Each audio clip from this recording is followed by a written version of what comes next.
नमस्कार. यशवंतराव चव्हाण महाराष्ट्र मुक्त विद्यापीठ अंतर्गत C31 म्हणजेच बाल संगोपन आणि रंजन शिक्षण अभ्यासक्रम याचे पुस्तक पहिले, बालविकास मूलतत्वे, बालविकास व बालमानसशास्त्र याचे आपण वाचन करणार आहोत. घटक 2 बालविकास व बालमानसशास्त्र या पाठामध्ये आपण पाहणार आहोत. तुम्ही शिकवायच्या गोष्टी तुम्हास हे करता येईल, विषयाची ओळख, मुख्य विषयाकडे, त्यामध्ये बालमानसशास्त्राचा अर्थ व व्याख्या, बालमानसशास्त्राच्या अभ्यासाची गरज व व्याप्ती, बालमानसशास्त्राचा उद्देश, बालकांची वाढ आणि बालकांचा विकासाची विविध अंगे, बालमानसशास्त्राची एक अभ्यास पद्धती, निरीक्षण, बालकाच्या विकासावर परिणाम करणारे घटक. तुम्ही शिकवायच्या गोष्टीमध्ये बालमानसशास्त्राचा अर्थ व व्याख्या, बालमानसशास्त्राच्या अभ्यासाची गरज व व्याप्ती, बालमानसशास्त्राचा उद्देश, बालकांची वाढ, विकास आणि बालकांच्या विकासाची विविध अंगे, बालमानसशास्त्राच्या अभ्यास पद्धती, बालकांच्या विकासावर परिणाम करणारे घटक. तुम्हास हे करता येईल. यामध्ये या घटकाच्या अभ्यासानंतर आपल्याला समजेल की बालमानसशास्त्राचा अर्थ, व्याख्या, स्वरूप व व्याप्ती आपल्याला सांगता येईल. त्याचबरोबर बालमानसशास्त्राचा उद्देश व गरज सांगता येईल. बालकांची वाढ, विकास आणि विकासातील फरक यातील फरक सांगता येईल. बालकांच्या विकासाची विविध अंगे स्पष्ट करता येतील. बालमानसशास्त्राच्या अभ्यास पद्धतीची माहिती होईल. अनुवंशिकता व वातावरण यांचा बालकांच्या विकासावर परिणाम सांगता येईल. विषयाची ओळख करून घेताना लक्षात घेऊया, उदासीपणा, राग, आनंद या साऱ्या भावनांचा प्रभाव असताना व्यक्तीचे वागणे वेगळे असते हे आपल्या लक्षात आले आहे.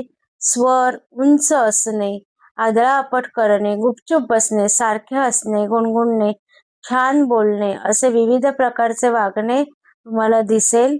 या वागण्याला मानसशास्त्रीय भाषेत वर्तन असे म्हणतात. वर्तन आणि मानवी मन यांचा काही संबंध असतो का हे पाहणे जरुरीचे आहे. मन म्हणजे काय याचा तुम्हाला काही अंदाज येतो का हे आधी आपण पाहूया. मुख्य विषयाकडे जर जाताना आपण पाहिले तर बालकाचे मन समजून घेण्यासाठी त्याच्या वर्तनाचा, बालकाच्या आजूबाजूच्या व परिस्थितीचा बारकाईने विचार करावा लागतो. बालकाच्या वर्तनाचा अभ्यास म्हणजे बालमानसशास्त्र. एका बालवाडीतील शिक्षिकेने बालकाच्या वर्तनाचा अभ्यास केला आहे हे खालील निरीक्षणातून आपल्याला पाहता येईल. 4 वर्षाचा राजू छोट्या बालवर्गात आहे. त्या विषयाच्या नोंदी खालीलप्रमाणे. दिनांक 2 ऑगस्ट रोजी राजू नेहमी हसत असतो. सर्व खेळांमध्ये भाग घेतो, पण गेले 6-7 दिवस तो फारसा हसत नाही, सारखा गप्प असतो. ठोकळ्यांचा खेळ त्याचा आवडता खेळ, पण आज ठोकळे नुसताच आपटत राहिला. दिनांक 3 राजू आज गाणं म्हणायला आला नाही. खिडकीत जाऊन एकटाच उभा राहिला, म्हणून त्याच्या जवळ गेले. मी हाक मारली तर एकदम दचकला, मग रडायला लागला. खूप विचारले पण त्याला काही सांगता आले नाही. राजूच्या घरी जाऊनच आता विचारायला पाहिजे. राजूची तब्येत चांगली आहे वाटतं, पण त्याच्या मनात कशाची तरी भीती आहे असंही वाटत आहे. दिनांक 4 ऑगस्ट काल राजूच्या घरी गेले होते आणि राजूच्या वागण्याचा सारा उलगडा झाला. राजूच्या आईबाबांचे गेले काही दिवस सारखे भांडण होत आहे. आई घरातून निघून जायच्या विचारात आहे. राजूची आजीही त्यांच्या भांडणामुळे गावी निघून गेली आहे. त्यामुळे राजूला आईबाबांच्या भांडणाची खूपच भीती वाटत आहे. आजीही जवळ नसल्यामुळे त्याला आणखीनच एकटे वाटत आहे. जोपर्यंत राजूला घरात कोणी जवळ घेत नाही, त्याच्या आईबाबांची भांडणं संपत नाही, तोपर्यंत राजूला शाळेत खूपच जपायला हवे. त्याच्या आईबाबांनाही राजूचे वागणे, त्यांचं उदास, घाबरलेलं मन समजून घ्यायला हवं. वरील सर्व उदाहरणे काळजीपूर्वक वाचले की तुम्हाला बालसेविकेने राजूच्या वर्तनातील नोंदी कशा ठेवल्या हे लक्षात येईल. वर्तनावरून बदल समजला, वर्तन मागचे कारण सुद्धा समजले. बालमानसशास्त्राचा अर्थ व व्याख्या समजून घेऊया. तुमच्या लक्षात आले असेल की मनाविषयी काही लिहिणे अवघड आहे. मन नावाचा कोणताही एक अवयव नाही. एखाद्या व्यक्तीला जखम झाल्याचे त्याचे दुखणे इतर जण समजावून घेऊ शकतात, पण मनाला काही झालेले हे कशावरून समजायचे? वरील 3 प्रश्नांच्या उत्तरातून तुम्हाला माणसाचे वेगवेगळे वागणे वर्तन दिसते. मानव आणि मानवतेवर प्राण्यांच्या बाह्य वर्तनाचा अभ्यास करणाऱ्या शास्त्रास मानसशास्त्र असे म्हणतात. या शास्त्राचा प्रारंभ मनुष्य आपल्या स्वतःच्या जीवनाचा विचार करू लागल्यापासून म्हणजे जवळपास मानवजातीच्या इतिहासापासून सुरू होतो. मानसशास्त्राच्या अभ्यासाच्या विविध उपशाखा आहेत. उदाहरणार्थ प्रायोगिक मानसशास्त्र, सामाजिक मानसशास्त्र, उपयोजित मानसशास्त्र, बालमानसशास्त्र इत्यादी. बालमानसशास्त्र ही मानसशास्त्राची महत्त्वाची शाखा आहे. या शाखेत प्रामुख्याने सामान्य व असामान्य बालकांच्या वाढ आणि विकास यांचा अभ्यास केला जातो. तसे बालकांची सुरुवातीची 12 वर्षे ही व्यक्तिमत्व विकासाच्या दृष्टीने अत्यंत महत्त्वाची असतात. हे संशोधनांती सिद्ध झाल्यामुळे देखील मानसशास्त्राच्या अभ्यासाला महत्त्व प्राप्त झाले. बालकाच्या पुढील वाढीच्या व विकासाच्या दृष्टीने क्रांतिकारक स्वरूपाचे बदल याच काळात घडत असतात.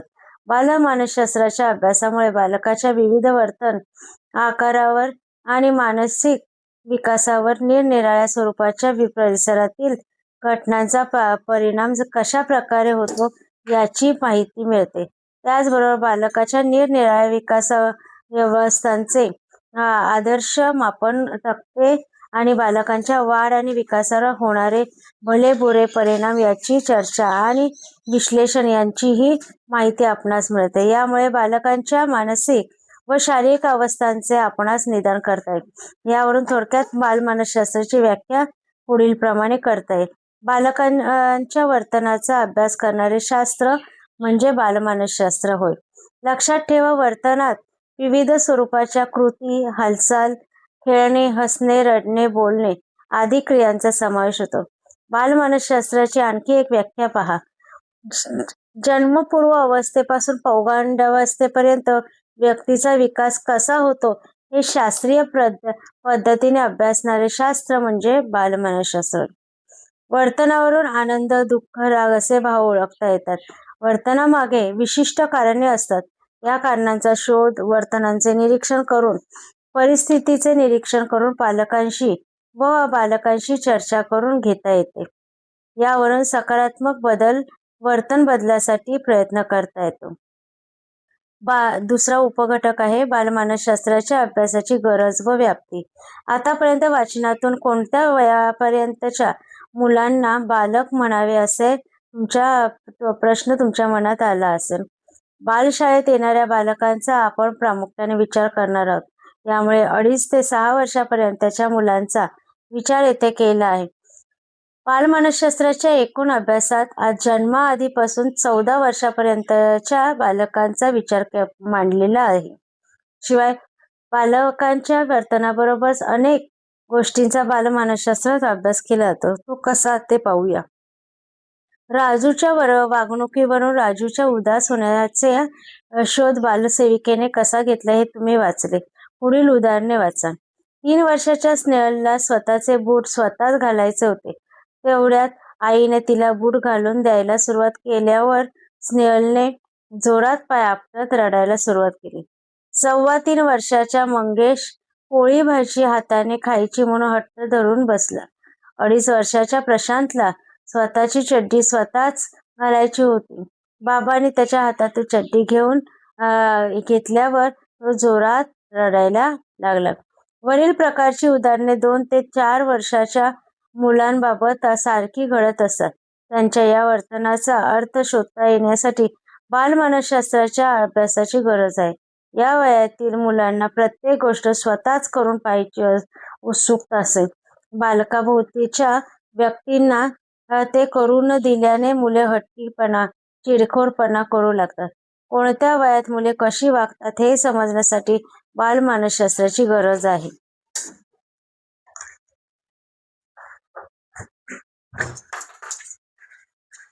पुढील उदाहरणे वाचा आणि योग्य निर्णय घ्या. 2.5 वर्षाच्या श्वेताने आलेल्या पाहुण्यांसमोर छान गाणी म्हणून दाखवली असे तिच्या आईबाबांना वाटते. 4 वर्षाचा संदेश शाळेत जाऊन 6 महिने झाले तरी अजून काही लिहित नाही म्हणून त्याची आई शिक्षिकेला भेटण्यासाठी शाळेत आली. या उदाहरणांबाबत पुढीलपैकी कोणते विधान बरोबर आहे असे तुम्हाला वाटते? त्यासमोर चौकोनात बरोबर असे खूण कर. पालकांच्या अपेक्षा योग्य आहेत. पालकांच्या अपेक्षा अयोग्य आहेत. पालक मुलांकडून वेगवेगळ्या अपेक्षा करत आहेत आणि अपेक्षा पूर्ण झाल्या नाहीत की पालक नाराज होतात. खरं तर कोणत्या वयात मूल काय करते हेच पालकांना ठाऊक नसते. कोणत्या वयात मुलाला काय करता येते, त्याच्यात कोणकोणते बदल होत असतात हे समजावून घेतले की पालक योग्य त्या अपेक्षा पूर्ण करतील. कोणत्या वयातील मुलांकडून कोणत्या अपेक्षा कराव्यात हे समजण्यासाठी बालमानसशास्त्राच्या अभ्यासाची गरज आहे. 2रीच्या वर्गात शिकणाऱ्या संजय लेखनाच्या कामात चांगला रमला होता, पण गेले काही दिवस तो काही लेखन करायला सांगितल्यास कंटाळत होता. संजयच्या अभ्यासाच्या प्रगतीत आलेल्या या अडचणीमुळे कारण शोधणे गरजेचे आहे. त्या अडचणीवर उपाययोजना बालमानसशास्त्राच्या अभ्यासातून समजावून घेता येते. 4 वर्षाच्या सीमाला बडबड गीते, अभिनय गीते म्हणायला खूपच आवडते असे, पण सध्या ती फारशी उत्सुक नसते. 6 वर्षाचा गणेश आता सारखी मस्ती करत नाही. पेन्सिलने कागदावर सारखं लिहायला त्याला आवडायला लागले आहे. हे असे का घडते या कारणांचा शोध बालमानसशास्त्र अभ्यासातून घेता येतो. मुलांच्या सर्व बाबतीतील आवडी वयाप्रमाणे बदलत असतात. या आवडी काही बदलतात याचे उत्तर मानसशास्त्रात सापडते. अजून एका मोठ्या वयाच्या मुलाचे उदाहरण पाहूया. 8 वर्षाचा कौस्तुभ जादूच्या परिचय राक्षसाच्या गोष्टी आवडीने वाचत असे. कौस्तुभ आता 11 वर्षाचा झालाय. साहसी कथा, पोलिसांच्या कथा वाचायला त्याला आता आवडायला लागले आहे. वयानुरूप आवडी बदलतात हे जसे खरे आहे तसे आवड व शिक्षण यांचाही खूप जवळचा संबंध आहे. इथे काही प्रश्न दिलेत ते पाहूया. बाबांच्या इच्छेनुसार मनोजने विज्ञान शाखेत प्रवेश घेतला, पण पुढे त्याने विज्ञान शाखा सोडून दिली का? 12वी नंतर मनीषाच्या नृत्य शिकायला सुरुवात केली का? 5 वर्षाचा सोम चित्र काढायला अजिबात बसत नाही का? या सर्व प्रश्नांची उत्तरे सारखीच असतात.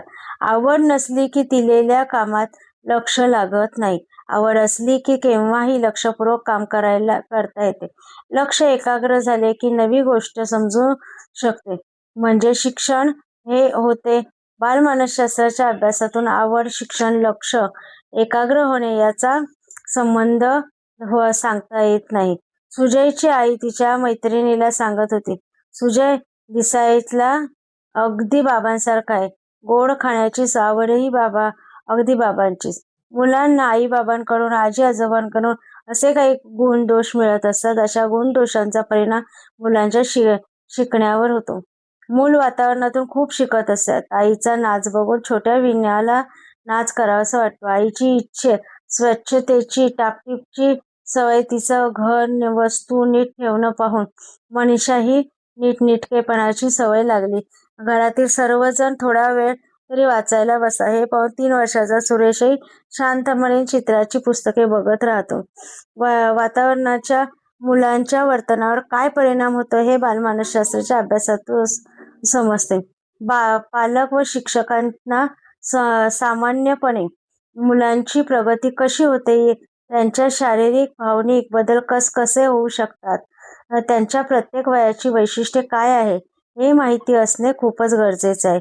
त्यामुळे सर्वसामान्य मूल त्यापेक्षा वेगळ्या किंवा अपवादात्मक मूल ओळखणे सोपे जाते. जसे गणेश हा 6 वर्षाचा मुलगा, पण अजून त्याला स्वतःची कामे स्वतः करता येत नाही. समोरच्या माणसाने काही बोलल्याचा अर्थ त्याला समजत नाही.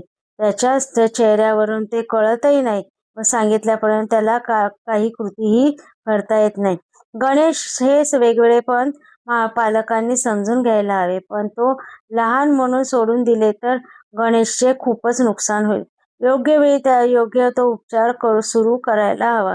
बालमानसशास्त्राच्या अभ्यासातून मुलांचे सामान्यपण व विकृती ओळखणे शक्य होते. 3 वर्षाच्या रमाला थोड्या वेळाने आई दिसावी लागते. 5-10 मिनिटे आईजवळ येऊन ती पुन्हा काही काळासाठी स्वतंत्रपणे खेळू शकते. 2 वर्षाचा मनोज दर 2 तासांनी थोडा खाऊ खातो. 7 वर्षाच्या राणीला अभ्यासातील घटक हळूहळू समजावून दिले की चांगले लक्षात राहतात. वरील उदाहरणात मुलांच्या 3 प्रकारच्या गरजा तुमच्या लक्षात आल्या असतील. रमाला असुरक्षित वाटतं म्हणून आईजवळ हवीशी वाटते. मनोजकडून एका वेळेला पूर्ण खाल्ले जात नाही. राणीला भरभर समजत नाही. यालाच मानसशास्त्रीय भाषेतून रमाची भावनिक गरज, मनोजची शारीरिक गरज आणि राणीची बौद्धिक गरज असेही म्हणतात. प्रत्येक वयात मुलांच्या गरजा विविध गरजा असतात. सर्वसाधारणपणे त्या सारख्या असतात, पण मुला-मुलींमध्ये थोडाफार फरकही असू शकतो. कोणत्या वयात कोणत्या गरजा आढळतात हे बालमानसशास्त्राच्या आधारे समजून घेतले की गरज पूर्ण करणे सोपे होते. वरील सर्व उदाहरणांमधून बालमानसशास्त्राची गरज तुमच्या लक्षात आली आहे. पुन्हा एकदा क्रमाने या गरजा वाचा. बालकांच्या वर्तनाचा योग्य अर्थ लावता यावा. बालकांच्या प्रत्येक वयातील बदल लक्षात घेऊन त्यानुसार त्याच्याकडून कोणत्या अपेक्षा करायला हव्यात हे समजावे. बालकाच्या प्रगतीचे येणारे अडथळे समजून घेऊन ते अडथळे दूर करून त्याला प्रगतीकडे जाण्यासाठी मदत करता यावी. बालकाच्या प्रत्येक वयातील आवडी-निवडी समजावून घेता याव्यात. बालकाच्या आवडींचा व शिक्षणाचा त्याच्या एकाग्रतेचा संबंध असतो हे लक्षात घेऊन त्याच्या प्रगतीसाठी योग्य ती संधी देता यावी. आई-बाबांकडून मिळालेल्या गुणदोषांचा व बालकांभोवताच्या वातावरणाचा त्याच्या शिक्षणावर परिणाम होत असतो. या गोष्टी माहीत व्हाव्यात. सामान्य बालके व विकृत बालक ओळखता यावे. बालकांच्या विविध प्रकारच्या गरजा असतात व प्रत्येक वयात त्या वेगवेगळ्या असतात हे समजावून घेऊन त्या पूर्ण करता यायला हव्यात. या सर्व गरजांची पुढील घटकांमधून तुम्ही सविस्तर माहिती अभ्यासणार आहात. घटक 3 बालमानसशास्त्राचा उद्देश बालकांची वाढ आणि विकास कसा होतो याची संपूर्ण माहिती मिळवणे हा बालमानसशास्त्राच्या अभ्यासाचा मुख्य उद्देश होय. बालरोगतज्ञ जसे बालकांच्या आरोग्याची काळजी घेतात व त्याची योग्य काळजी घेण्याचा सल्ला देतात, तशीच बालमानसशास्त्राची आवश्यकता आहे. इतर शास्त्रांमधून माहिती गोळा करून बालविकासाची एकत्रित स्वरूपाची माहिती बालमानसशास्त्र पुरविते. त्यावरून त्याचा अभ्यास करणे सोपे असते. बालसंगोपनाची माहिती आपल्याला आहे व ती नव्याने मिळवण्याची आवश्यकता नाही, असे काही जणांना वाटते. पण आज शारीरिक शिक्षेचे दुष्परिणाम कडक शिक्षेमुळे बालकांच्या मनात निर्माण होणारे भावनिक संघर्ष आणि त्यातून खोटे बोलणे, चोऱ्या करणे इत्यादी विकृती वर्तन बालके करतात.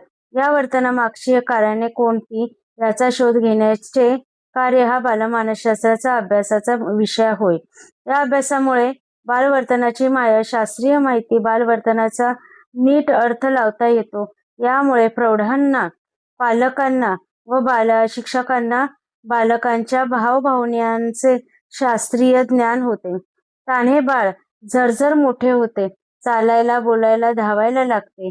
मुलांच्या या भरभर होणाऱ्या बदलांविषयी आपल्याला खूप आश्चर्य वाटते. या बदलांमुळे अनेक अंगे असतात. तुम्ही या भागात विस्ताराने या बदलांचा अभ्यास करणार आहात. सुरेशची उंची चांगलीच वाढली आहे. गौरवची अभ्यासातील प्रगती चांगली झाली आहे. पूजाच्या गणिताच्या मार्कांमध्ये वाढ झाली आहे. मयूरच्या केसांची लांबी वाढली आहे. अशा विविध गप्पातून तुम्ही नेहमी ऐकले असेल. या वाक्यांमध्ये वाढ आणि प्रगती हे 2 शब्द सारखेच आले. वाढ आणि प्रगती किंवा विकास हे शब्द मानसशास्त्राच्या अभ्यासात एक महत्त्वाचा घटक आहे. त्यांच्या दृष्टीने देखील तो महत्त्वाचा आहे. प्रथम या शब्दांबाबत अर्थ समजून घेऊया. घटक 4 बालकांची वाढ आणि बालकांच्या विकासाची विविध अंगे. व्यवहारामध्ये वाढ आणि विकास हे शब्द कधी एकाच अर्थाने किंवा कधी वेगवेगळ्या अर्थानेही वापरलेले असतात. त्याचा नेमका अर्थ सांगता येत नाही असे वाटते, पण मानसशास्त्रात वाढ आणि विकास या दोन्ही शब्दांचे निश्चित वेगवेगळे अर्थ असतात. वाढ, मुलाचे वजन वाढते, त्याच्या हातापायाची लांबी वाढून उंची वाढलेली दिसते. आपल्याला वजन, उंची, जाडी कितीने वाढली आहे हे मोजता येते. ही सर्व वाढीची उदाहरणे आहेत. बालकांच्या शरीरात डोळ्यांनी दिसणारा व मोजता येणारा जो बदल होतो त्यास वाढ असे म्हणतात. हेच आता आपण या आकृतीमध्ये पाहूया. इथे बाळापासून प्रौढावस्थेपर्यंत बाळाची उंची दाखवलेली आहे. उंचीत वाढ दर्शवणारा चित्र इथे पाहिले. आता विकास समजून घेऊया. विकास म्हणजे 2 वर्षाचे बालक हातात वस्तू पकडून इकडे तिकडे नीट हालचाल करू शकते. 4 वर्षाच्या बालकाच्या हालचाली नियंत्रित व लयबद्ध होऊ लागतात. 5 वर्षाच्या बालकातला भाषेचा नेमका वापर करता येतो. भाषा सहज वापरली जाऊ लागते. बालकात असे होणारे बदल जाणीवपूर्वक बारकाईने समजावून घ्यावे लागतात. बालकातील हे बदल वैशिष्ट्यपूर्ण व गुणात्मक तसेच संख्यात्मक असतात. त्याला विकास असे म्हणतात. विकासाचा संबंध परिपक्वतेशी आहे. त्यामुळे परिपक्वता म्हणजे काय हे तुम्हाला माहीत असणे आवश्यक आहे. या ठिकाणी पहा, गर्भाशयातील बाळाची पूर्ण वाढ व विकास होण्यास 9 महिन्यांचा कालावधी लागतो. बालकाला चालता येण्यासाठी जन्मानंतर 10-11 महिने जावे लागतात आणि बालकाला शब्द बोलता येण्यासाठी 11-12 महिने जावे लागतात. बालकाच्या प्रत्येक विकासाची काही ठराविक काळ सावा लागतो. बालकाची काही शारीरिक व मानसिक तयारी पूर्ण व्हावी लागते. या तयारीस परिपक्वता म्हणतात. मानसशास्त्रीय भाषेत परिपक्वता म्हणजे विकास घडून येण्यासाठी बालकाची नैसर्गिकरित्या चालू असणारी शारीरिक व मानसिक पूर्वतयारी होय. ही बालकाची शारीरिक व मानसिक पूर्वतयारी शिक्षणाच्या दृष्टीनेही महत्त्वाची आहे. खालील 2 विधाने काळजीपूर्वक वाचा व यातील फरक आढळला तर खाली दिलेल्या जागेमध्ये तुम्ही लिहू शकता. राहुल मान सावरायला लागला, उपडे वाळायला लागला, रांगायला बसला, बसायला लागला. काही दिवसांनी हात धरून चालायला लागला. राहुल आता 10 वर्षाचा झाला. 2 चाकी सायकल छानच चालवायला लागला. म्हणजे या ठिकाणी राहुलचा शारीरिक व मानसिक असा वाढ आणि विकास योग्य प्रकारे झालेले आहे असे आपण म्हणायला हरकत नाही. राहुल मान सावरायला लागला, तो चालायला लागला. या सर्व प्रक्रियांमध्ये राहुलची नैसर्गिकरित्या शारीरिक पूर्वतयारी झालेली होती व राहुलच्या थोड्या प्रयत्नानंतर नैसर्गिकरित्या या सर्व गोष्टी त्याला साध्य झाल्या. परंतु राहुल सायकल चालवायला लागला. या प्रक्रियेत राहुलला सायकल चालवणे मुद्दाम शिकावे लागले आहे. अशा हेतुपूर्वक प्रयत्नांनी शिकणे यास अध्ययन असे म्हणतात. परिपक्वता व अध्ययनामुळे बालकांची प्रगती होते. म्हणूनच मानसशास्त्रीय भाषेत विकासाची व्याख्या पुढील प्रमाणे होते. परिपक्वता आणि अध्ययन या 2 कारणांमुळे बालकाच्या वर्तनात प्रगतीच्या दिशेने होणारा गुणात्मक व संख्यात्मक बदल म्हणजे विकास होय. विविध मानसशास्त्रज्ञांनी विकासाची व्याख्या पुढील प्रमाणे केलेली आहे. पक्वता व अनुभव यांच्या परिणामाने होणारे क्रमबद्ध व प्रगतिकारक बदल म्हणजे विकास होय. हे विधान एलिझाबेथ हरलॉक यांनी केलेले आहे. तसेच पॉल मुसेन हे म्हणतात, एखाद्या व्यक्तीच्या शरीराच्या व मज्जातंतूंच्या रचनेत, वर्तनात व गुण वैशिष्ट्यात व्यवस्थित पद्धतीने होणारे टिकाऊ स्वरूपाचे बदल म्हणजेच विकास होय. वरील व्याख्यांवरून वाढ आणि विकासातील फरक सूत्र रूपाने पुढील प्रमाणे मांडता येईल. इथे वाढ आणि विकास यातील फरक दाखवलेला आहे. वाढ संख्यात्मक असते तर विकास हा गुणात्मक असतो. वाढ ही सहज मोजता येण्यासारखी राशी असते, परंतु विकास निश्चित दिशेने सुसंगतपणे होत असतो. वाढ ही मर्यादित स्वरूपा संकल्पना आहे. तर विकास ही वाढीच्या तुलनेत अधिक व्यापक संकल्पना आहे. वाढ ही बऱ्याच अंशी अणुवंशावर अवलंबून आहे, तर विकास अणुवंशाबरोबरच बाह्य परिस्थितीवर देखील अवलंबून असते.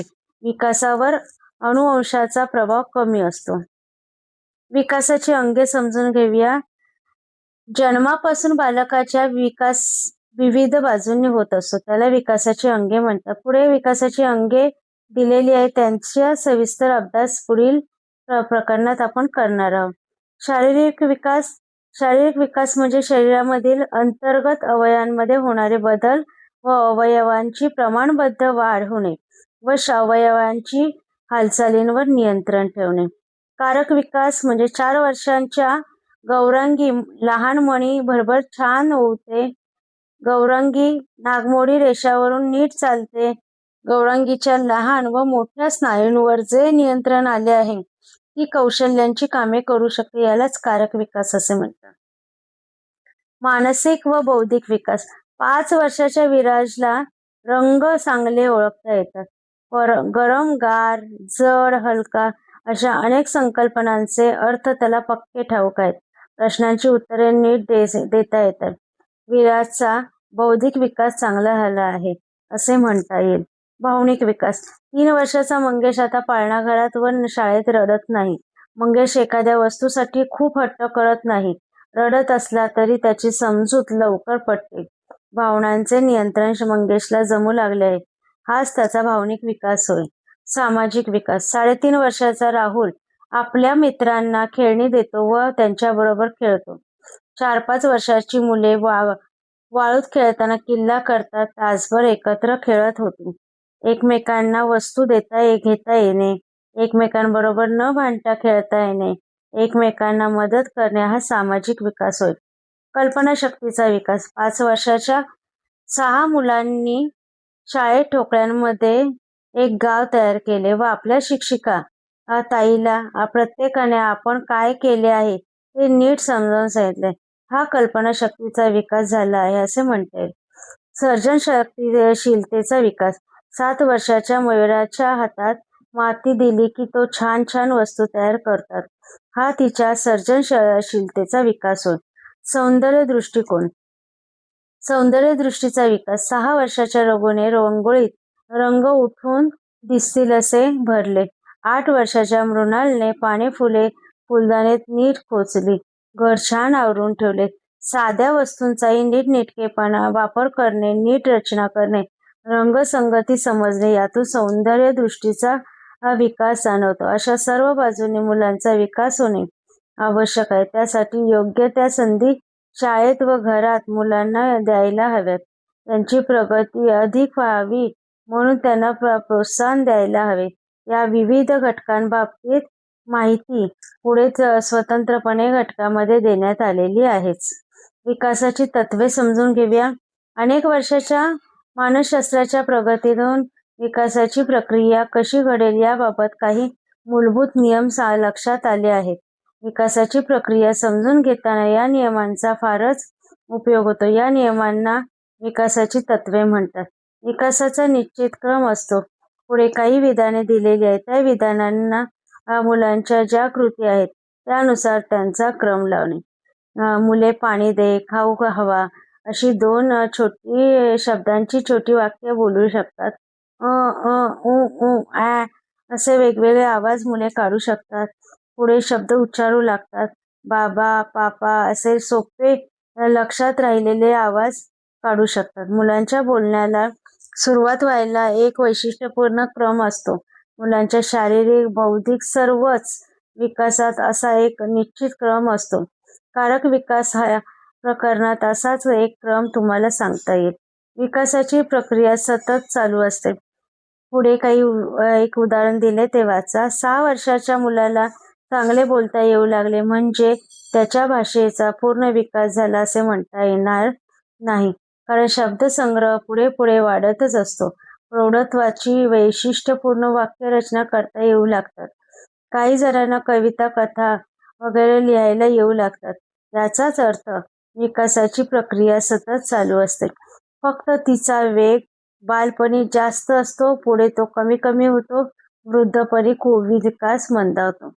शारीरिक विकास विशिष्ट दिशेने होत असतो. बालकाचा शारीरिक विकास आईच्या पोटात व जन्मानंतर वेगाने होत असतो. जन्मानंतरच्या विकासाची 2 प्रमुख नियम आहेत. पहिला नियम, विकासशील पदाभिमुख असतो. याचा अर्थ बालकाचा विकास डोक्याकडून पायाकडे होत असतो. मूल प्रथम डोके सावरते, पालथे पडायला लागते, पुढे डोके उचलते, मग छाती उचलते, मग पुढे सरकते, बसू लागते व शेवटी पायात बळ येऊन उभे राहते व चालू लागते. दुसरा नियम, बालकाचा विकास केंद्राकडून परिसराकडे होतो. म्हणजे प्रथम शरीराच्या मध्यवर्ती अवयवांचा, हृदय, फुफ्फुस यांचा विकास होतो. नंतर खांदा व कोपरापासून हात, पंजा, बोटे असा परिसराकडे विकास होतो. मग मुलांचे हात हळूहळू वस्तूकडे जातात. मग 5ही बोटात मुलांना वस्तू पकडता येते व नंतर बोटात वस्तू धरता येते. 5 ते 5.5 वर्षाचे मूल बोटामध्ये चिमटीत पेन पकडून लिहू शकते. म्हणून मुलाला लिहिण्यासाठी 5.5 वर्षानंतर द्यावे. विकास सामान्यांकडून विशिष्टाकडे होतो. खालील विधानांमध्ये बारकावे नीट समजून घ्या. 1 वर्षाखालची सर्व मुले आपल्या सर्वच प्रतिक्रिया रडून व्यक्त करतात. हे जसे आहे, दिसली नाही, भूक लागली, काही दुखत नाही, एखादी वस्तू हवी आहे, या सर्व कारणांसाठी ती रडतात. मग हळूहळू हट्ट करणे, रुसून बसणं, आरडाओरड करणे, रडणं या प्रतिक्रिया वेगवेगळ्या वेळी व्यक्त होतात. 4 वर्षाच्या स्नेहा पेन्सिलने वेड्यावाकड्या रेषा काढते. आता स्नेहा 5 वर्षाची झाली. तिला रेषा बऱ्याच सरळ काढता येऊ लागल्या आहे. अक्षरे काढता येण्यासाठी तयारी 6 वर्षाची झाली आहे. याचाच अर्थ मुलांना आधी ढोबळ कौशल्य प्राप्त होतात, मग त्या अचूकता येते. वरील सर्व उदाहरणातून तुमच्या लक्षात येईल की मुलांचा विकास हळूहळू विशिष्ट योग्य स्थितीपर्यंत होतो. याचाच विकास सामान्यांकडून विशिष्टाकडे होतो असे म्हणतात. तुमच्या अनुभवातून सामान्यांकडून विशिष्टाकडे झालेल्या विकासाच्या उदाहरणांचा संग्रह करा आणि वाचा. विकासाच्या अवस्थांनुसार विकासात गतिभिन्नता आढळते. विकासाच्या वेगवेगळ्या अवस्था आहेत. जन्मपूर्व अवस्थेत शारीरिक विकास वेगाने होतो. एका पेशीपासून पूर्ण मूल होण्याची प्रक्रिया केवळ 9 महिन्यात होते. त्या तुलनेत जन्मानंतरचा विकास मंद होतो. वर्ष 1 ते 3 या काळात भाषेचा विकास वेगाने होतो. 3 ते 6 वर्षाच्या काळात त्याचा वेग स्थिर होतो. 12 ते 16 वर्ष या वयात मुलीचा शारीरिक विकास व भावनिक विकास वेगाने होतो. नंतर तो स्थिरावतो. विकासाची गती वेगवेगळ्या अवस्थेत वेगवेगळी असते व प्रत्येक मुलाची वेगवेगळ्या अवस्थेत विकासाची गती भिन्न असते. विकास प्रक्रियेत व्यक्ती भिन्न असून व्यक्तीनुसार भिन्नता आढळते. सर्वसाधारणपणे 1.5 वर्षाचे मूल सुटे चालू लागते, पण याचाच अर्थ असा नाही की सर्वच मुले त्याच वेळी चालली पाहिजे. कोणी आधी, कोणी नंतर चालू लागते. सीमा 2 वर्षाची झाली तेव्हा सुटी चालू लागली. विजय 1.25 वर्षाचा चालू लागला. यानुसार नियमांच्या आसपासच्या वयात बालकानुसार विकास घडतो. म्हणूनच विकास प्रक्रियेत व्यक्तीनुसार भिन्नता आढळते. सीमाला बोलता यायला हवे. वृषालीची सायलीची प्रगती वयाच्या मानाने पुढे आहे. याचाच अर्थ सर्वसाधारणपणे कोणत्या वयात कोणता विकास होतो हे निश्चितपणे असले पाहिजे. व्यक्तीनुसार त्यात थोडाच फार फरक पडू शकतो. यालाच विकासाची व्यक्तिभिन्नता आढळते असे म्हणतात. विकासाच्या विविध अवस्था. बालकाच्या विकासानुरूप बालकाच्या वयाचे काही भाग पडलेले आहेत. त्यास अवस्था असे म्हणतात. अवस्थांचे 2 प्रमुख विभाग आहेत. त्यातला एक जन्मपूर्व अवस्था दुसरी आहे जन्मोत्तर अवस्था. जन्मोत्तर अवस्थामध्ये जन्मपूर्व अवस्थेमध्ये बीजावस्था जे 0 ते 2 आठवडे असते, ज्यामध्ये फलित स्त्रीबीज गर्भाशयात येऊन रोपणाची प्रक्रिया होते. म्हणजे बीजावस्था एका पेशीतून असंख्य पेशी तयार होतात. नंतर ती पेशी गर्भाशयात उतरून तेथे तिची बाळ होण्यास सुरुवात होते. भ्रूणावस्था 2 ते 8 आठवडे. फलित पेशींचे पेशी समुदायानुसार 2 भाग पडतात. आतील पेशींचा भ्रूण तयार होतो व बाहेरील पेशी समुदायानुसार भ्रूणाभोवतीचे आवरण तयार होते. शरीराची त्वचा, केस, नखे, स्नायू, श्वसन संस्था असे सर्व अवयव यावेळेस तयार होतात. गर्भावस्था 9 ते जन्मापर्यंतचे दिवस या काळात सर्व अवयवांची योग्य वाढ व विकास होत नाही. या तीनची अवस्था आकृतीमध्ये दाखवण्यात आलेली आहे. तर बघा इथे बीजावस्था, भ्रूणावस्था आणि गर्भावस्था दाखवलेली आहे. हा बालकाच्या जन्मपूर्वच्या अवस्था आहे. तर जन्मोत्तर अवस्था म्हणजे जन्मानंतरच्या अवस्था, त्यामध्ये अभ्रक अवस्था, जन्मानंतर लगेचच्या अवस्थेला नवजात अवस्था किंवा अभ्रक अवस्था म्हणतात. नाळ कापून बांधली गेल्यापासून 15 दिवसाचा कालखंड हा अभ्रक अवस्थेचा असतो. बाळ आता स्वतंत्र असते. बाह्य वातावरणाशी जुळवून घेण्याचा हा काळ असतो. शैशवावस्था, ज्यामध्ये जन्मानंतरच्या 15 दिवसापासूनचा 2 वर्षापर्यंतच्या काळाला शैशवावस्था म्हणतात. शारीरिक मानसिक विकास या काळात वेगाने होऊ शकतो. भावनिक विकास व मानसिक विकासास होण्यासाठी काळजीपूर्वक संगोपनाची या काळात गरज असते. बाल्यावस्था 2 ते 6 वर्षाचा कालखंड हा खूपच वैशिष्ट्यपूर्ण काळ असतो. सर्व विकास या काळात वेगाने होतात. शिवाय शिक्षणाची पूर्वतयारी होते. भोवतालच्या विश्व जाणून घेतले जाते व अनेक संकल्पना स्पष्ट होऊ लागतात. यापैकी शैशवावस्था व बाल्यावस्था त्यांच्या बालवाडीशी संबंध येतो. त्या पुढील अवस्था पुढे दिल्याप्रमाणे आहे. बघा या ठिकाणी जन्मोत्तराच्या अवस्था दिलेल्या आहेत. त्यामध्ये अभ्रकावस्था, शैशवावस्था, बाल्यावस्था, कुमारावस्था, प्रौढावस्था आणि म्हातारपण दिलेले आहे. त्यामध्ये किशोरावस्था ही 6 ते 12 वर्ष वयाची असते. कुमारावस्था 13 ते 18 वर्ष वयाची असते. तारुण्यावस्था 18 ते 40 गटाची असते. प्रौढावस्था 40 ते 60 वर्ष वयाची असते आणि वृद्धावस्था 60च्या पुढे म्हणजे मृत्यूपर्यंत असते. तुम्हाला बाल्यावस्थेचा विकास पाहावयाचा आहे. त्या विकासापर्यंतच्या मुलांचा विचार करावयाचा आहे. बालकांचा अभ्यास करण्यासाठी बालकांबरोबर सतत राहून वेगवेगळ्या प्रसंगी ते कसे वागतात त्यांच्या नोंदी ठेवाव्या लागतात. म्हणजेच बालकाच्या विविध वर्तनाचे निरीक्षण करावे लागते. म्हणून निरीक्षण पद्धती ही मानसशास्त्रीय एक महत्त्वपूर्ण अभ्यास पद्धती मानली जाते. त्याबाबतची माहिती आता आपण पाहूया. धन्यवाद.